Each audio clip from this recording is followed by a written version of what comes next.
Hello? Hello. Okay, it worked. Ah, It worked.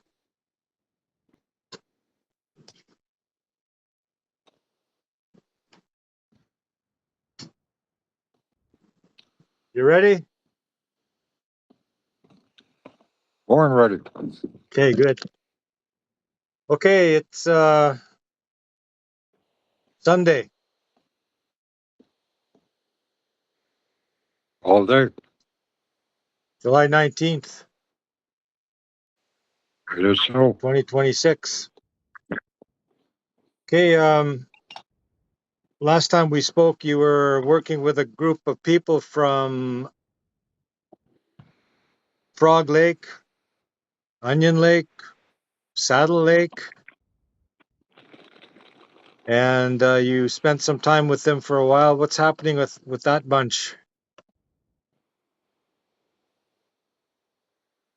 They're uh, they're pretty well schooled, and they're at the point where they want to establish a school, tribal school, which I've been for years trying to get across to people to take back the educational system that we had, which I can introduce them to. The curriculum, of course, would be based upon the language, tribal law. Uh, they're all I know one of them is close to my age. The others are not far behind. And like I said, they already are established within their areas as the ones to do ceremony. And that was their concern is that they see and they've seen for years the loss of their children and grandchildren to a system that has done nothing but distract them away from being Indian. That's their concern to bring it back to language plus. Uh, so what stage they're at is it's a good it's a good stage they're at, meaning they become progressive in a very good positive manner.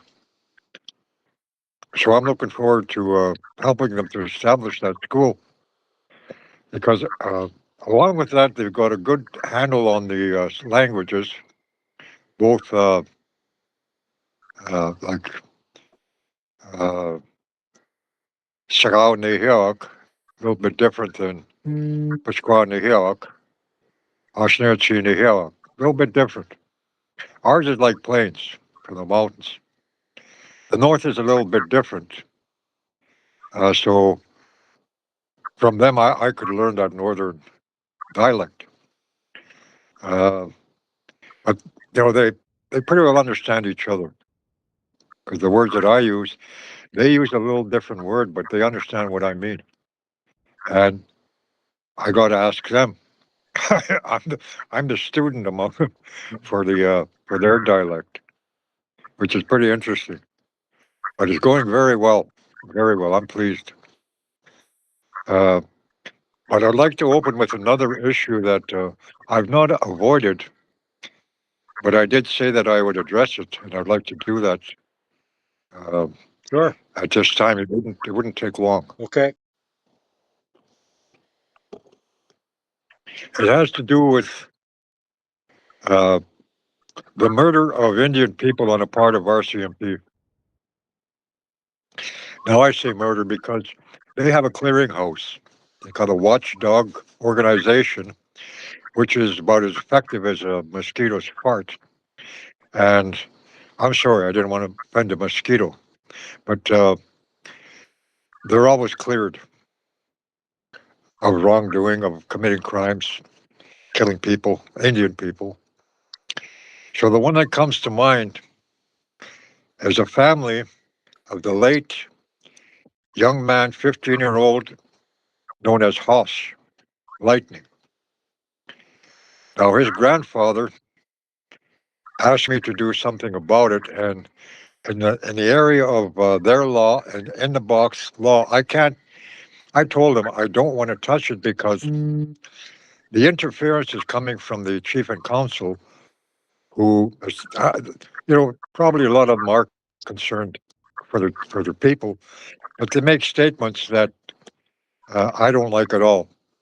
Statements that give it back to those who condone the murderers, who run the RCMP, to address it by their legal system in the area of inquest or inquiry. The words change, but the meaning is the same. The ultimate clearinghouse in a court of law where it will be decided. So that's a waste of time. Now, uh, see, there was national inquiries in the past. Where did it go? For example, when Sinclair was the judge, was doing the report, his report on all the atrocities committed against our people, as well as particularly the boarding school matter and other matters. But the point of it is, what has been done about it? I hear his son is on a podcast, beacon off legal stuff from in the box. They're not Indians. They can't think outside the box. So I can't agree with any of it. But to get back to young Hoss Lightning's uh, murder on the part of the RCMP, yes, what I'm doing is I encourage everybody, when that happens, get pictures of that officer who is responsible, or officers, if you can. Uh, Confront them with questions, find out if there are witnesses, all the above. Now, where uh, the Justice Department, anywhere, whether it be provincial or federal or even at the municipal level, there's no representation for Indian people. Never has been. Periodically, you get a bleeding heart liberal making statements in relation to whatever atrocity transpires. Well, lip service isn't acceptable. So, in the case of young Hoss Lightning, all I have to say is that these RCMP committed murder. They murdered this young man. They have murdered others in the past. And the very idea of them doing what they call health checks is very, very dangerous. To give it to police officers armed to go check on people who are on medication and are to be checked on periodically. How many cases have we heard about when the door was answered? All of a sudden, the report after the individual was killed for opening that door, an Indian, you know, what answers did we get? She had a knife in her hand. Oh, it looked like a gun he had. In actuality, it wasn't. Now, so those are murders, premeditated murder. They know what they're going to do. They know it. Whether they're alone or with one or two partners, they decide how to cover it up, what to say, because they know. It's interesting to note, whether you're a prison guard, and I learned this from people who were once part of that system, whether you're a prison guard, a street policeman in the city, an RCMP officer, Ontario Provincial, Sûreté de Quebec, whatever police agency you're with, if you get in trouble as an officer, you're covered up to 5 million. Each individual officer, whether it's a lawsuit or whatever, 5 million are available to cover it up or pay out.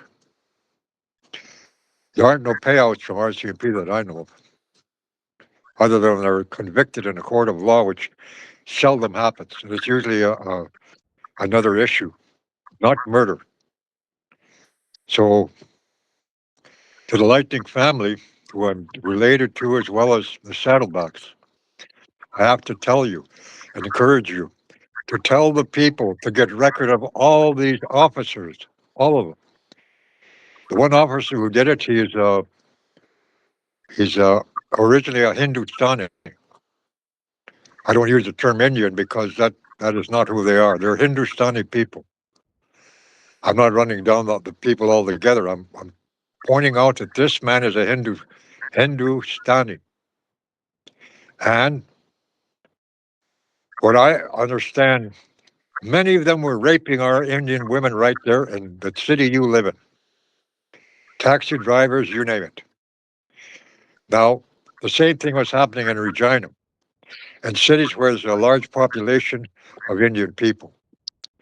So I'm cautioning people to always use your phone. Try never to travel alone. Try to be with somebody who will also be able to record and witness whatever transpires against you on the part of police. So, with the families of young Haas, it's not I wish you well. I will continue to do everything that I can to expose them as to what they truly are, and I'm relating that to statement to the RCMP. They have committed murder, premeditated, and they think they've got away with it. Well, it's entirely up to the people to stand up. Where the ultimate protection, like I said, is becoming who you're supposed to be. With many people, it won't happen. They'll continue to put up with it. Sad to say, but if they come on board as a signatory, they won't be touched. Because honestly, for you RCMP that check out this podcast, I'm telling you straight out. With signatories, the shoe is on the other foot. Our law supersedes the law that you enforced, and that's used to kill our people. So be very careful when you come any place near somebody identifies as a signatory Indian or an Indian protected by a treaty. Do you understand? Because if you harm any of them any further and we're called in, we will deal with you very severely. Very severely. So I give you fair warning. The rule of law we go by as signatories supersedes your killer law. So for those families who are disturbed in any manner that they feel is unjust, we're not the people to resolve it entirely. We can resolve it, but you must become as we are. Indians, not First Nations. Again, First Nations are under the jurisdiction because all they are is a corporate charter because of the elective system. And they choose the RCMP to travel to your reservations, your communities as protectors. Bullshit. They are not protectors, they're murderers. If there's one or two or three among them that is a good officer, step up and go after your own people. Why do you keep silent when you know that they've committed murder? If you know that they've done it, why stick with them? Especially some of you expatriated Indians who are now police officers of the RCMP force. It's time for you to shake your head, get out of that force, because you're no longer an Indian once you swear allegiance to uphold the law against your own people. So let's get that straight about legal aspects of the whole thing that's happening in relation to this matter. So why become a killer force run by the white man? Orders given by somebody you'll never know or ever meet. Just quit your job and become who you're supposed to be. Otherwise, you're just as bad as they are.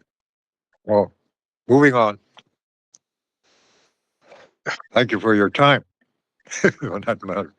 Have you heard from the family of Haas Lightning lately?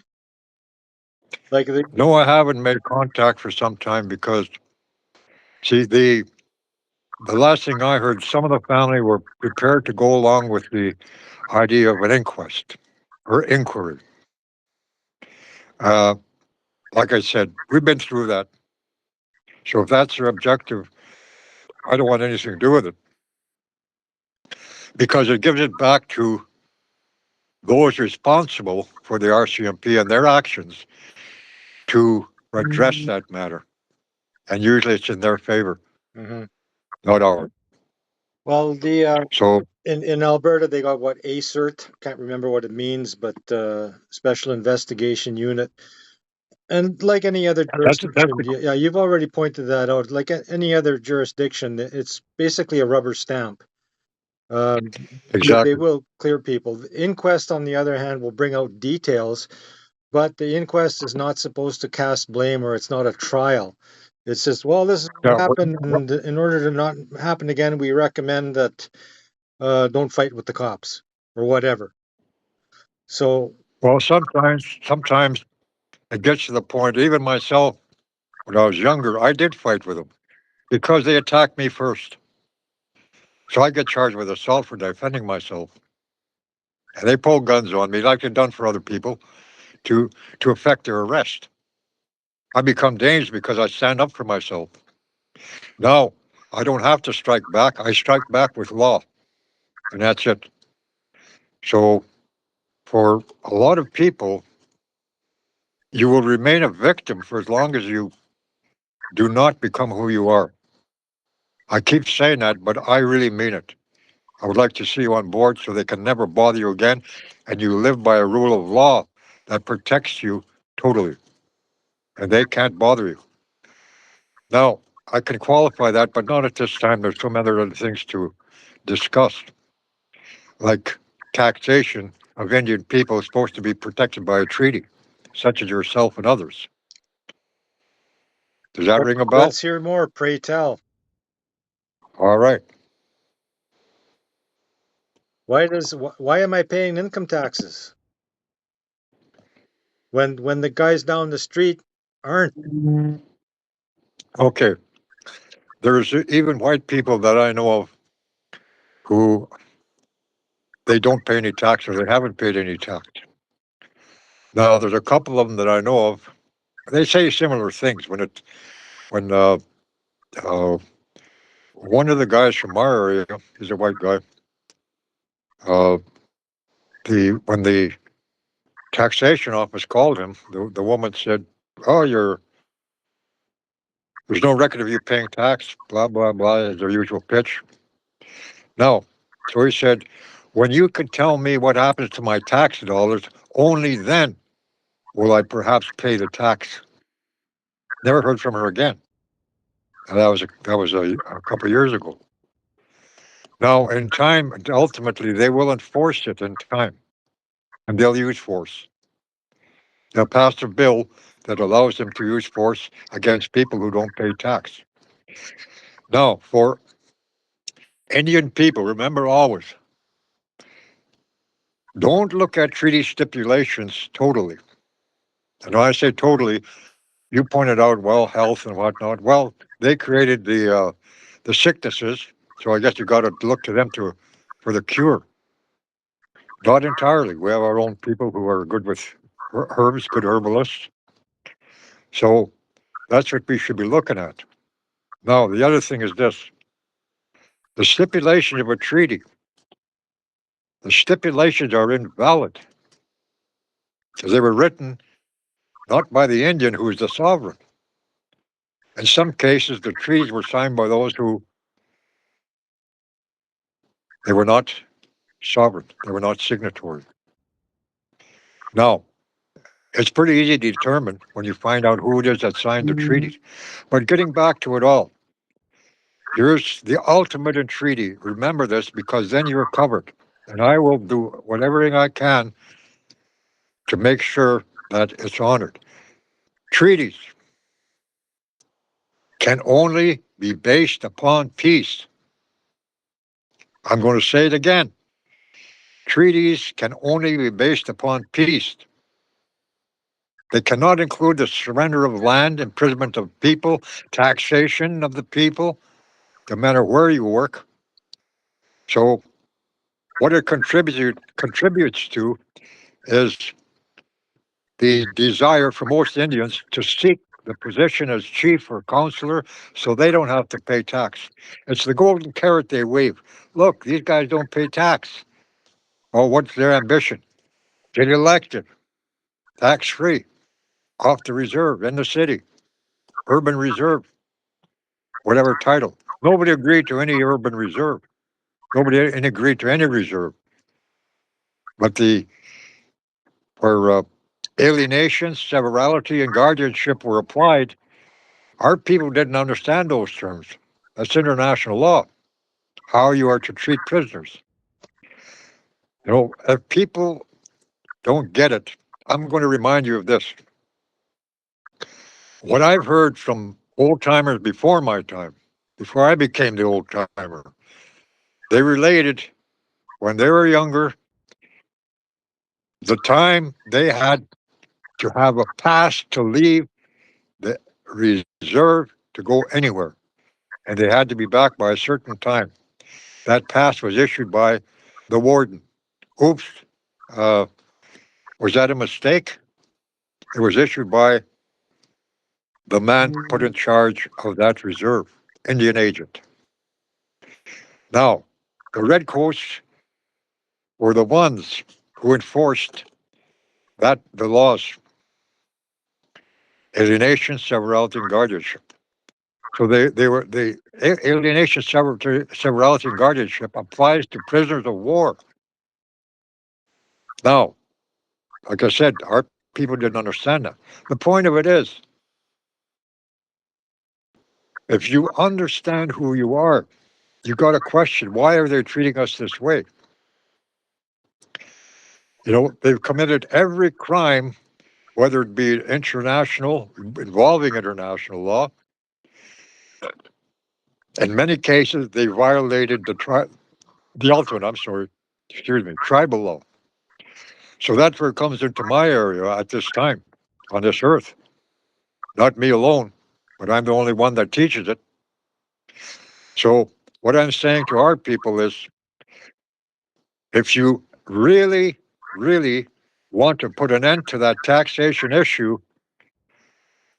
you've got to be able to address that treaty properly, and it can only be based upon peace. Nothing more.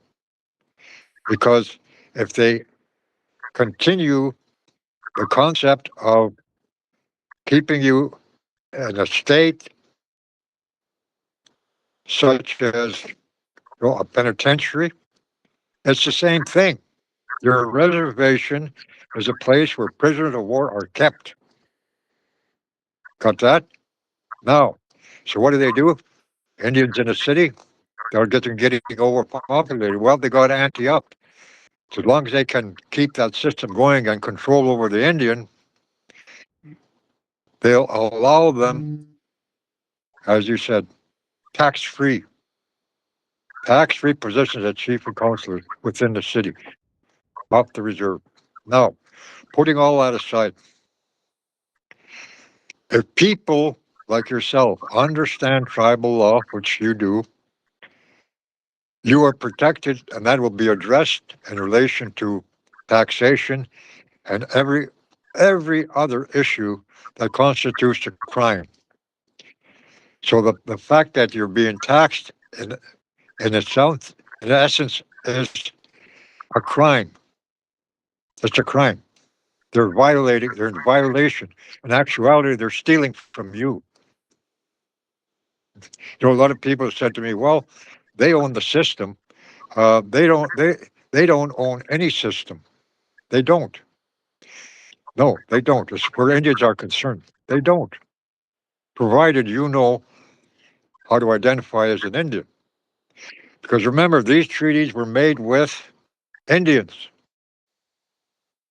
not First Nations, not corporate charters like First Nations, chief and councils, AFN, elected system, head woman being a chief with a headdress. Oh man, that's embarrassing. Honestly, that is truly embarrassing to anybody that has have a brain. Now, what an insult as well. So there's also district chiefs. It could go on and on, but they're all corporate entities belonging to the corporate government Canada. The idea that these treaties were made with the crown, I'm sorry, they were tricked again.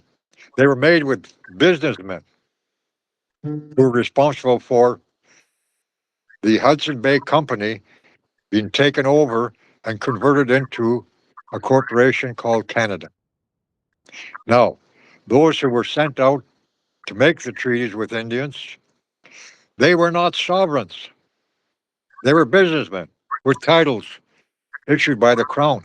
I'm sorry, that does not in any way constitute a true treaty based upon the agreement between two sovereigns. It must be made between two sovereigns, not in between businessmen and the Indians. Not between them, I'm sorry. Well, I have Can't be. That's not valid. I have a an issue or a theory or whatever, might even be the truth. Those maybe the pre-Confederation treaties might have something to it, but it's right in the very first couple of clauses in a treaty that your land from this lake to that river, as far north as that lake and that river, is extinguished forever. And so right off the bat, that's not peace and friendship. That's I'm taking this land. And then That's exactly. and then the other part of it is like, let's take the example of Big Bear. He wouldn't sign. He wouldn't sign. So what do?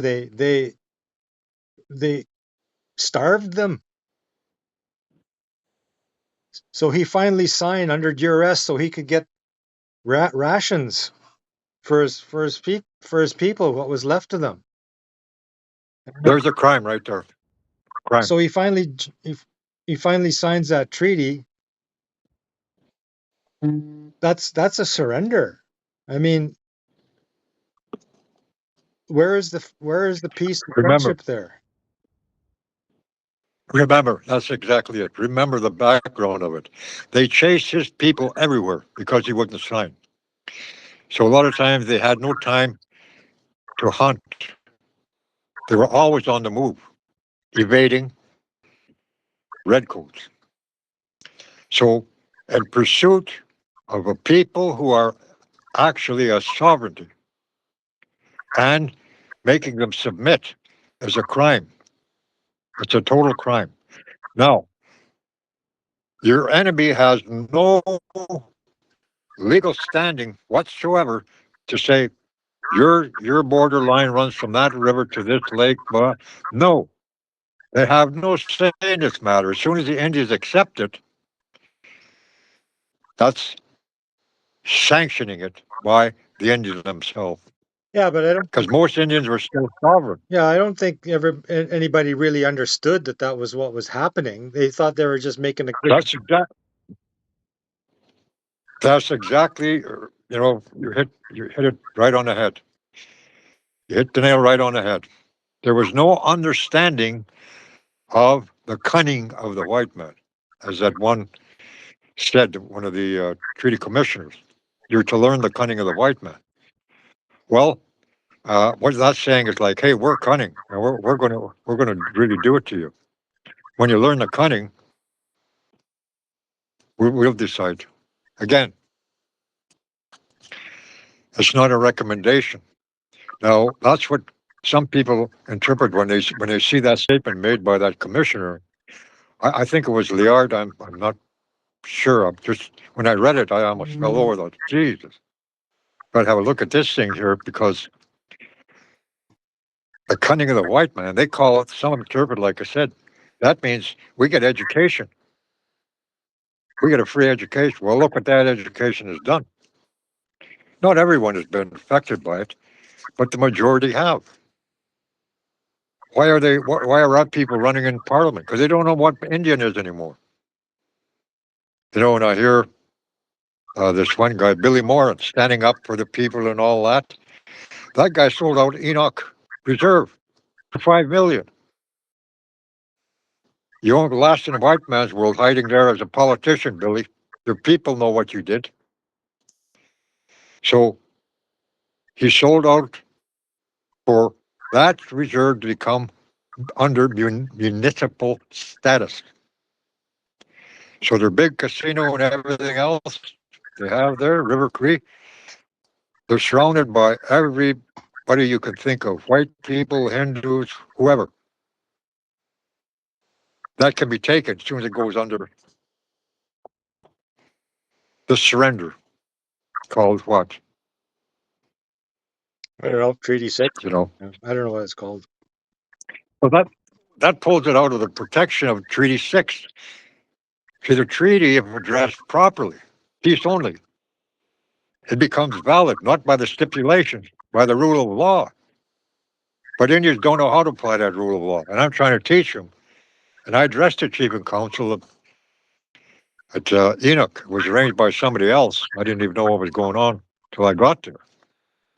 They're receptive enough. You know, they're our people. I'm not there to hate them. I just told them, you know, you belong to a corporate charter under the law of Canada. You can remove, and you can save the people from being terminated when that date comes up. I think they got 3 years left. Then they become a municipality. So that's what they got to look at seriously, and I think they are. Because when I attend there at the Treaty House, it's a pretty serious discussion in relation to how to get the other people to come on board or acknowledge the signatory tribe as opposed to the corporate charter. So even if a chief and council said that we understand that we are a corporate charter, we would rather acknowledge, and we will acknowledge, the signatory tribe, and then they'd be right. They'd be right in doing so in relation to what is lawful. I don't like the word legal too much. It's misconstrued to go in the white man's favor, but lawful. They would be protecting their own people through a tribal established, I'm sorry, signatory tribe. So it's like, you know, to me, sometimes I think, like, am I going out of my way uselessly?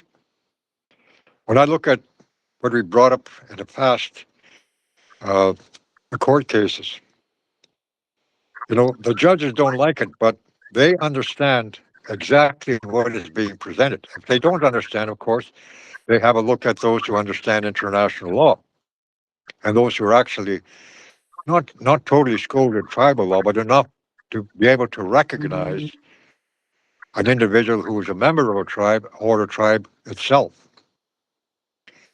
So, having said that, they know who is surrendered and who isn't.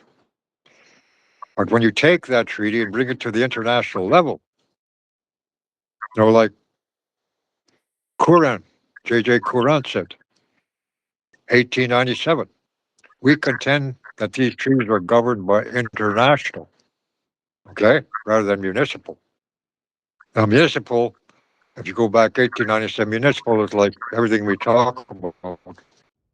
Uh, you know, the municipal level is nothing really in relation to treaties.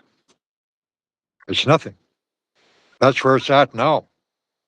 That's how far down it's gone because people don't understand really what a treaty is.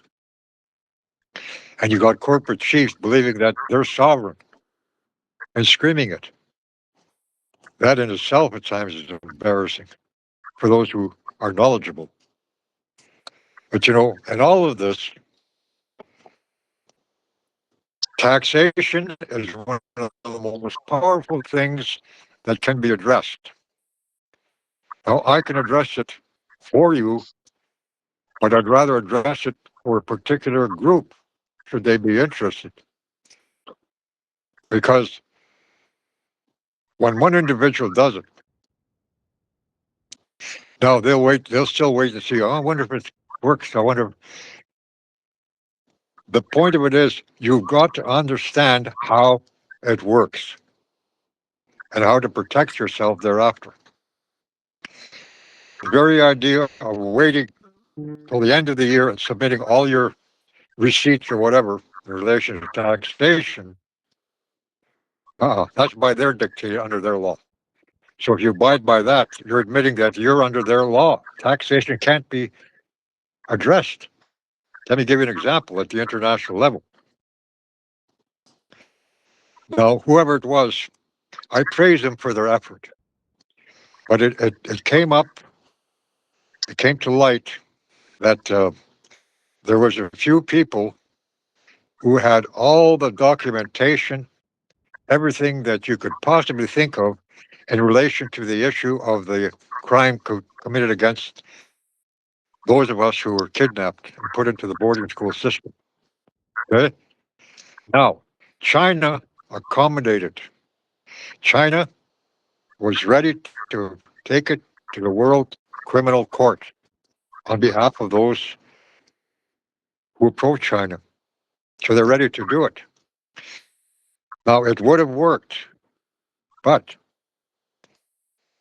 having said that, but now here's what transpired.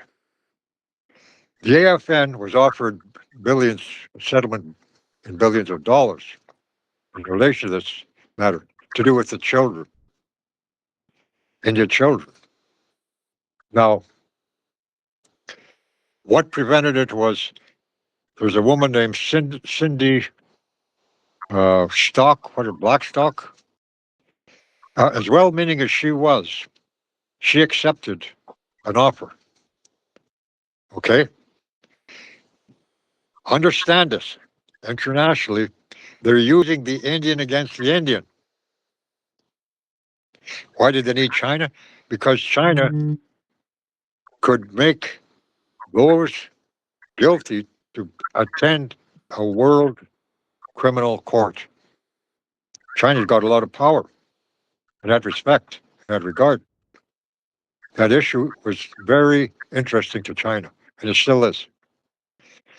Now, having said all of that, how easy the violation of their law by using that Indian over money. No crime was addressed. Jurisdiction was not addressed. Money was given and money was accepted. And that killed the issue that China was willing to help us with. And those individuals, I praise them for their effort to bring it to the International Criminal Court.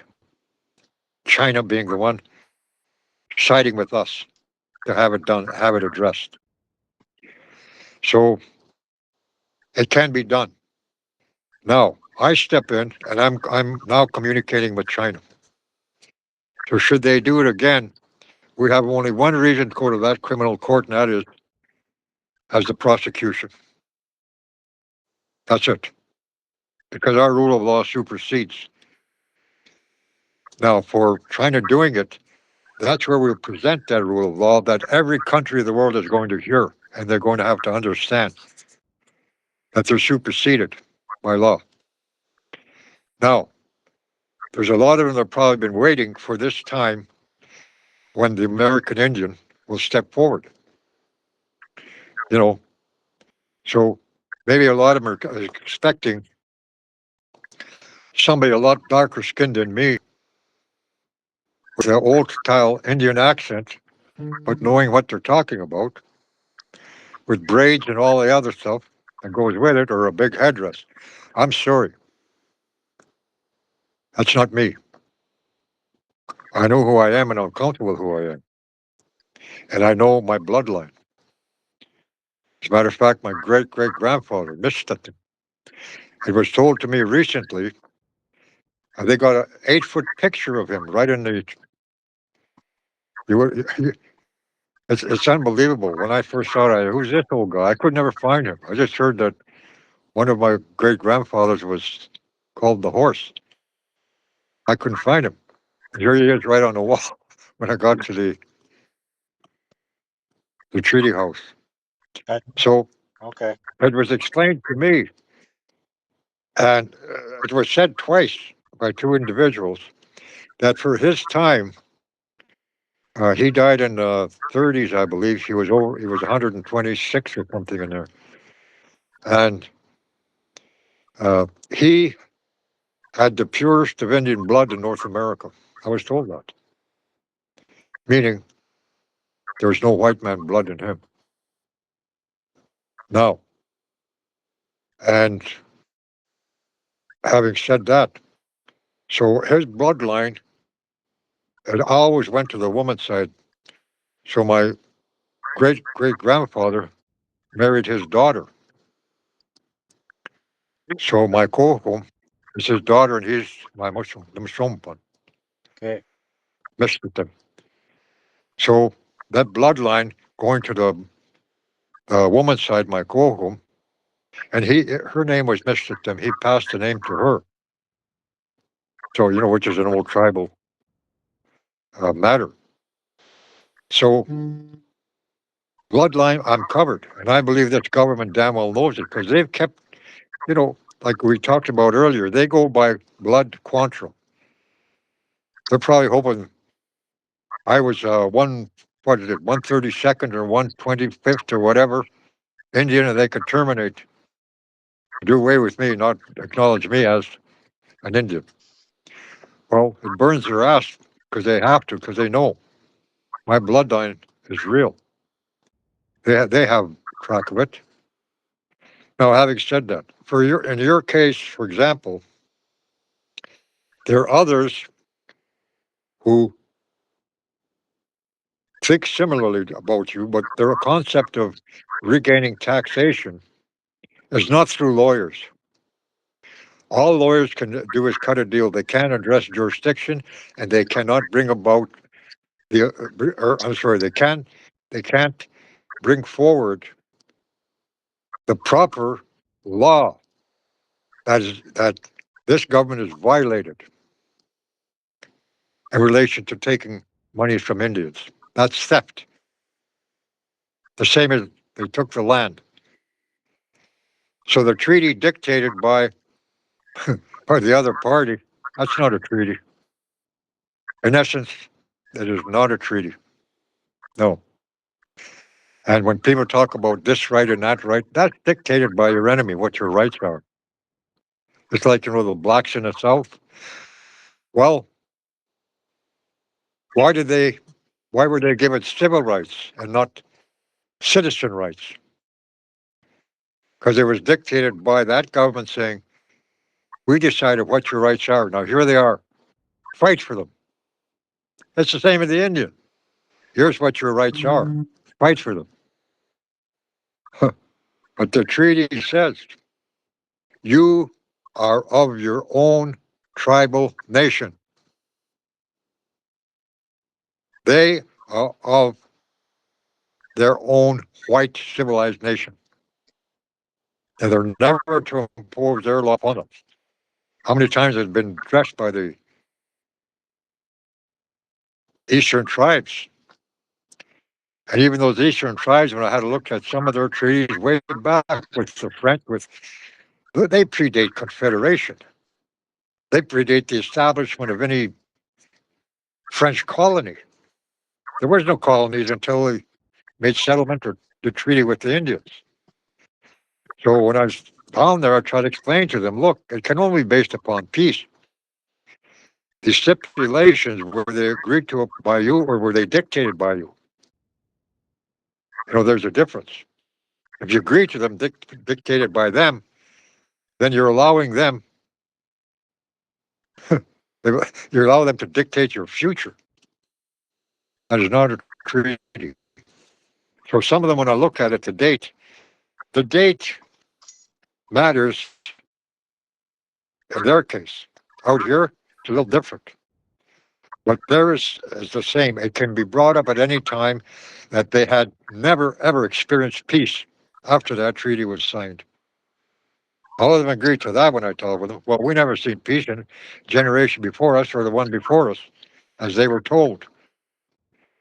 So there's so many violations in a court of law that like the International Court of Justice or a criminal court, International Criminal Court, where the matter of treaty is brought up.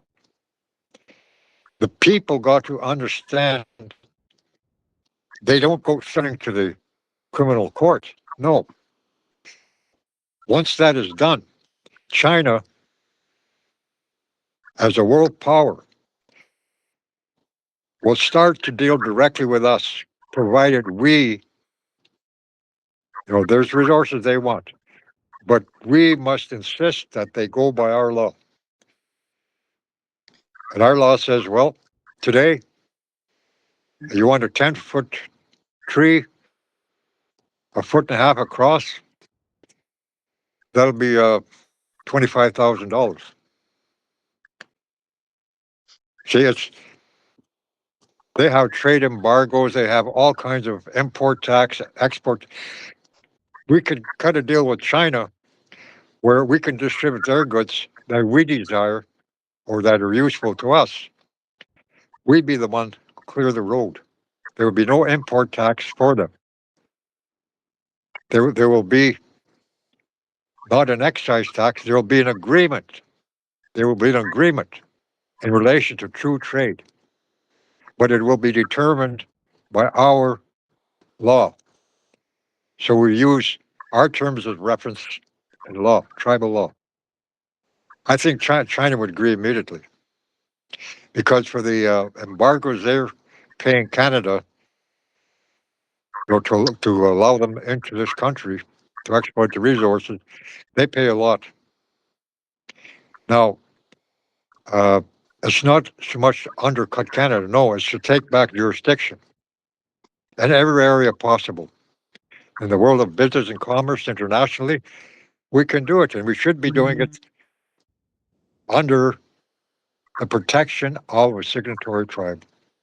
There's no other way. Well, I think what's got to do, I know you have a meeting right away, but there's got to be a recognizable signatory tribe or tribes come forward to do this. I don't, Well, I don't that's see it, already I don't see it that. happening right now, but I do see progress being made with groups like the ones that you've been working with. Oh, I've got many groups that constitute a tribe already. Okay. See, I know how they are aware of what a tribe is. See, at the international level, uh, if you go to the International Law Department, you can find out. See, where everything that Meredith passed to me, a lot of it is kept at the UN Law Department, the United Nations Law Department. So all the references are there. They won't allow anybody to, or they will allow people if you're qualified, but they'll determine whether you're qualified to have a look at those documents. You know, Well, the rule of law has been established, so they know. Basically, you need five clans that constitutes a tribe. Well, we have all of that already, and then some. So when we look at how a tribe is organized, so we have everywhere from Nihilak, Anishinaabe, Pawtuck, and where I'm sitting right now. They'll be coming up very quickly. So we're not looking at 10,000 people or, 100,000 Indians coming on board. No, they're too strung out on that system that keeps just giving up, just enough to keep them on the line. And a big pile for those they put in charge to make sure those people, like here, are suppressed and kept in that condition. So eventually they'll submit. Now, another thing is that What was said? There's several sources, but I'll cut to the chase and explain it as quickly as I can. In the future, there's going to be a lot of Indians thinking that they're going to cash in and become rich. There's going to be a lot of money sent to Indians. Now, when I looked at, see, I watch the news and I read between the lines. When Canada announces through its crime minister that they're going to go ahead and develop this resource, that resource, whatever, what they're saying is that all Indians are under our law and jurisdiction. There will be no resistance. That's what they're saying. Well, I'm telling them right now, you will be stopped. And they can be stopped. So having addressed that already, every time it's addressed, it's a mini tribunal. When I go to those courts, it's a mini tribunal because I don't bend on the rule of law that I know and I represent and I teach. So it's a mini tribunal. They back down because they know they're in violation and they're committing a crime and it can be addressed. Now, we take it beyond the courts. It applies anywhere and it applies everywhere where it's not just a number, it's a representative of those people who are of the tribe. The women are the law. And they point, for example, people don't know this, but so I'm a Bear Clan. I'm of the Bear Clan. So late Patty Quinn was a Bear Clan mother. Okay? Late Meredith's wife. Now, we could go on and on. There are other Bear Clan women who know exactly what I do and they sanction what I do. So I'm not concerned about who thinks they're in any position to address these matters and claim that, well, there is no proof of whatever. No, we're not here to prove anything. To present ourselves as to who we truly are, that's what matters. So, for example, at the International Court, Criminal Court, we, as the prosecution, we enter as a prosecution. We have no business other than to prosecute those who are guilty of the crime, what they call genocide. Genocide. Genos means tribes. Cide, killing. A lot of people know that understand international law. If you study the terminology, Latin, some of it's ancient Latin, some of it is medieval. They mix it purposely to throw you off. But where genocide is a cover word for tribal killing. Now, you have to prove that genocide took place. Even though there's 20 days ago you had 2,000 people living with you, Indian people, and they were killed, and you want to go to the International Criminal Court of Justice. You got to prove genocide. So when I say that, the rule of law that we go by supersedes the United Nations, then we walk in as the prosecution, nothing more. So China becomes a very important ally. Because China, I addressed them many years ago when they kicked the British out of Hong Kong Harbor. I congratulated them. So last I heard it was 70% that were kicked out because they were exporting Chinese made goods, Chinese commodity. So getting rid of 70% of them.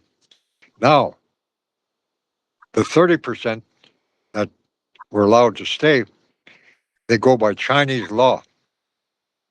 So China dictates, I'm sure, dictates whatever it is in relation to taxation, export, import, in relation to their businesses.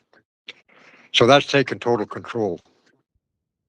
So now China having done that, and I talked to the ambassador, and she told me, she said, "Yeah, your letter has been presented to the Chinese government." So now the follow up will be not when the people are ready. The people are already in place. Like I said, constitutes two tribes, perhaps a little more, because anybody else is under the protection of a signatory tribe who becomes signatory. So, in the international world right now, the international world of politics, we don't even get involved with their politics.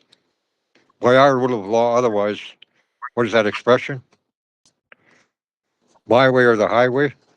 Not mine personally, but our way or no way. Well, That's law.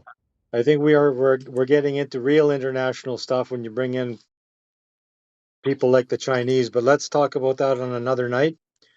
We've been going at this for almost an hour, and I know you've got other things to do this evening, and we'll Uh, talk again off camera. I'll just I'll just add to that just quickly. There's twice that the leader of China openly on the internet invited Indian nations to join them in bringing the United States and Israel into the World Criminal Court. They want us on board. So that's when I'm responding. But it will be sent to the right channels, and it will get to that Chinese government. I know they'll acknowledge it immediately. The difference is a lot of people now that they heard that all these corporate chiefs, oh China, they no, they have no business whatsoever, and legally they can't make a move. They're governed. They're under the law of Canada. They're under The corporate law. Chinese know that? Oh, they know that. They know that beyond doubt. Good. Okay.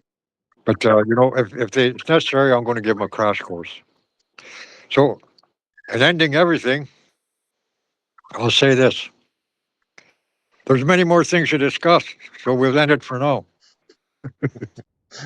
All right. Well, go out and talk to those Blackfeet. I will so. All right. Wow. And have a good. And we'll talk again. Okay. Sounds good. Hey.